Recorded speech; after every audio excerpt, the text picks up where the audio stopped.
Roman भाई एक second आइएगा। बिस्मिल्लाहिर्रहमानिर्रहीम। इस वक्त पाकिस्तान के मारूफ क्रिकेटर रोमान रईस साहब कल भी मुसलसल पूरा दिन लगे रहे, आज भी मुसलसल पूरा दिन लगे हुए, बल्कि अपनी दोनों कारों में, पर्सनल कारों में राशन भर के घर घर पहुंचा रहे हैं। रोमान भाई जी सर, बहुत अच्छा मैसेज जा रहा है दुनिया में कि इस वक्त आज जब पाकिस्तान पे मुश्किल घड़ी पड़ी है, लोगों के पास राशन नहीं है। मैंने कल भी देखा कि 200-250 राशन आज भी मुसलसल सुबह से आप लगे हुए हैं, लोगों के घरों पे राशन पहुंचा रहे हैं। आप ये बताएं कैसा रात में सोते वक्त कैसा महसूस हो रहा है? कमर में दर्द तो नहीं हो रहा सर? नहीं, कमर में दर्द नहीं हो रहा, ज़हनी सुकून है, दिल मुतमईन है कि मैं लोगों की मदद कर रहा हूँ और अल्लाह ताला मेरी इतनी मदद कर रहा है, आप लोग मेरी इतनी मदद कर रहे हैं। खुदा मेरे पास आज जो मेरे अपने पर्सनल बोरे थे वो खत्म हो गए थे। मैंने इनको फोन किया कि मुझे 50 बोरों की जरूरत है, उन्होंने कहा आप फौरन आ जाएं और मैंने अपनी दोनों गाड़ियां जो है वो लोड कर दी हैं।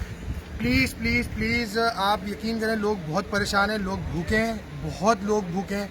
तो मेरी गुजारिश है कि जेडीसी को सपोर्ट करें, आपको भी सपोर्ट करें, मुझे रोमान भी सपोर्ट साहब खुद भी राशन कर रहे हैं। आप इनके फेसबुक पे, इनके आप ट्विटर ज्यादा पे से ज्यादा फंड करें, फंड करना चाहते हैं फंड करें, राशन ला के देना चाहते हैं, सब्जी और सब्जी बोल रहा हूँ, सॉरी गलती बिल्कुल हो गई। सब्जी भी दें, सब्जी भी दें। और मेरा ऐसे इरादा है, हमने प्लान किया है कि हम आलू सब्जी वगैरह भी राशन में डाल के देंगे इंशाल्लाह। यार दें, तो प्लीज बहुत शुक्रिया, थैंक यू। खुदा आपको मजीद इज्जत दे। देखिए भाई, शुक्रिया, आपका शुक्रिया। जो लोग खाना खा रहे थे, जिनके पास रोजगार नहीं है, वो सब्जी भी तो खाते थे। बिल्कुल दे दो भाई, कोई गरीब नहीं हो जाओगे, बहुत पैसा है लोगों के पास, आगे बढ़िए, इस कॉज में हमारा साथ दें।